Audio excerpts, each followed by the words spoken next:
Kagulat World, hindi na pwedeng tawaging samba ang ginagawa ni Alex laban sa pinakamalalaking pangalan ng women's tennis. Noong June 18 sa Berlin Open, tinalo niya ang world number 2 na si Elena Rybakina sa straight sets, 7-5, 6-4, sa loob lamang ng 1 oras at 32 minuto. Mas nakakagulat, nangyari ito sa grass, surface, kung saan dating Wimbledon champion si Rybakina. Sa ranking at kabuuang career, malinaw na mas mataas pa rin ang Kazakh star. Pero sa mismong laban na iyon, mas mahusay si Alex sa adjustment, return game, movement, at pressure points. Naiwan si Alex sa 1-4 sa opening set, pero hindi siya nagpanic.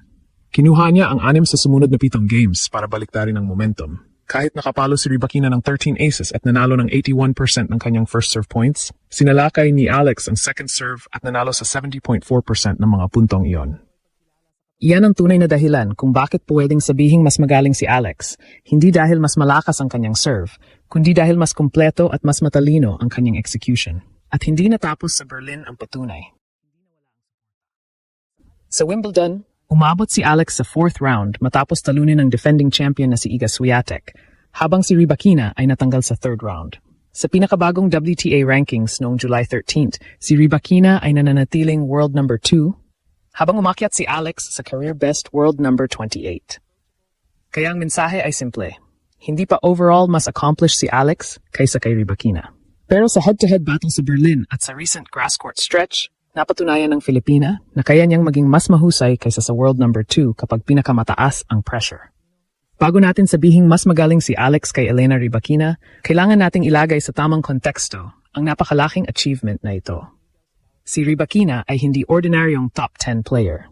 Siya ang world number 2 sa latest official WTA rankings, Australian Open champion ngayong 2026 at Wimbledon champion noong 2022. Kilala siya bilang isa sa pinakamalalakas na servers at cleanest ball striker sa women's tour.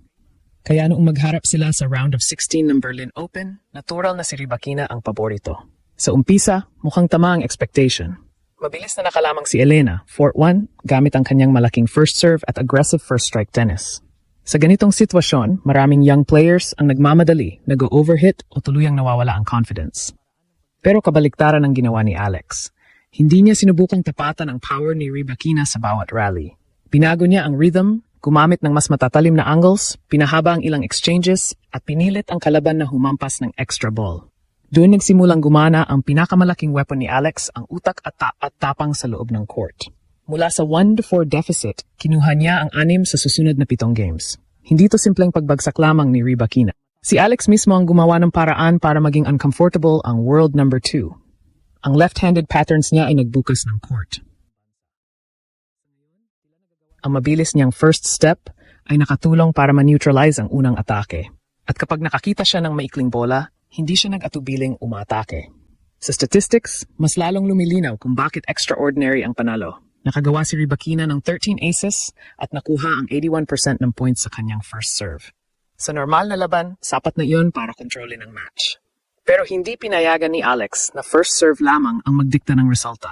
Tinarget niya ang second serve at nanalo sa 70.4% ng second serve return points. Nag-convert din siya ng 3 sa 7 breakpoint opportunities. Ibig sabihin, kapag nagkaroon ng maliit na opening, handa siyang sunggaban iyon. Ang isa pang mahalagang numero ay ang 23 unforced errors ni Rybakina sa opening set. Pero hindi lahat ng error ay basta regat. Kapag ang isang opponent ay mabilis, mahusay magpalit ng direksyon, at laging nakakapagbalik ng isang bola pa, napipilitan ang power hitter na sumubok ng mas risky na shot.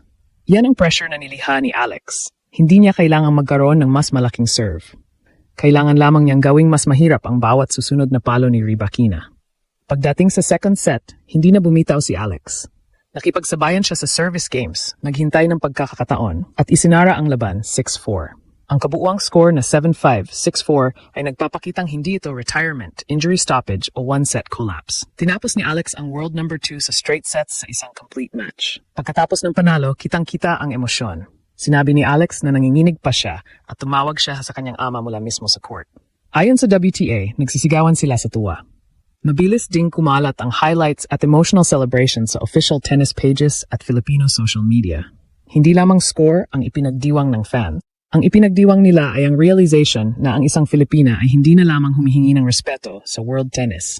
Kinukuha na niya ito sa pamamagitan ng malalaking panalo. At lalong lumakas ang statement kinabukasan. tinalo rin ni Alex si world number 8 Elina Svitolina 6-3, 6-4 para umabot sa Berlin semifinals. Ibig sabihin, hindi lamang siya nagkaroon ng isang magical upset. Nakapag-follow up siya agad laban sa isa pang elite opponent. Pagkatapos ng dalawang sunod na top 10 victories sa Berlin, umangat ang kanyang career record laban sa top 10 players sa 6-4. Ito ang klase ng consistency na naghihiwalay sa isang viral giant killer mula sa isang tunay na emerging contender. Kaya sa tanong na, mas magaling ba si Alex kay Rybakina? Ang honest na sagot, sa overall ranking, titles, at career body of work, hindi pa.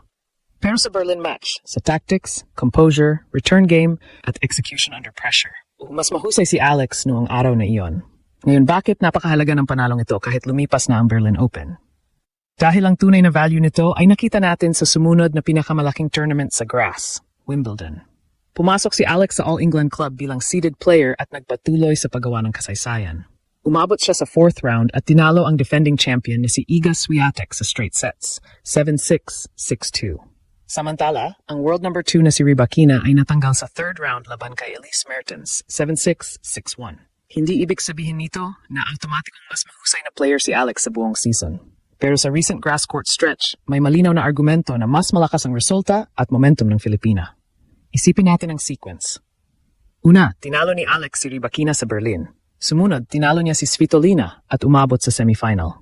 Pagdating sa Wimbledon, hindi siya nasindak sa center court at pinabagsak niya ang defending champion. Umabot siya sa round of 16 bago natalo kay Jasmine Paolini sa isang competitive 3-set match, 6-4, 4-6, 6-3. Siya ang unang Filipino singles player na nakarating ng ganoon kalayo sa isang Grand Slam. Samantala, nananatiling elite at dangerous si Rybakina. Hindi dapat maliitin ang kanyang Australian Open title, Wimbledon Championship, malaking serve, at world number 2 status.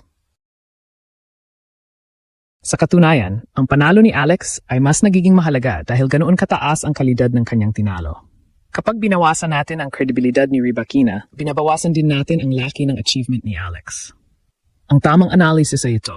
Si Rybakina ang mas accomplished at mas consistent sa mahabang panahon. Pero ipinakita ni Alex na may matchup tools siyang kayang gumulo sa laro ng Kazakhstan. Una, ang left-handed serve at forehand patterns ni Alex ay maaring magbukas ng unusual angles. Ikalawa, ang kanyang speed at anticipation ay nakakapagpabalik ng mga bola na inaasahan ni Rybakina na winners na. Ikatlo, comfortable si Alex sa pagbabago ng tempo. Slice, higher trajectory, sharp cross-court, at biglang down-the-line attack. Ikaapat, hindi siya madaling ma-intimidate ng ranking o reputation. May isa pang bagay na hindi nasusukat ng buo sa statistics, emotional control. Sa Berlin, naiwan siya sa 1-4. Sa Wimbledon, laban kay Swiatek, dumaan siya sa napakahabang opening set tiebreak. Sa parehong pagkakataon, hindi siya umatra.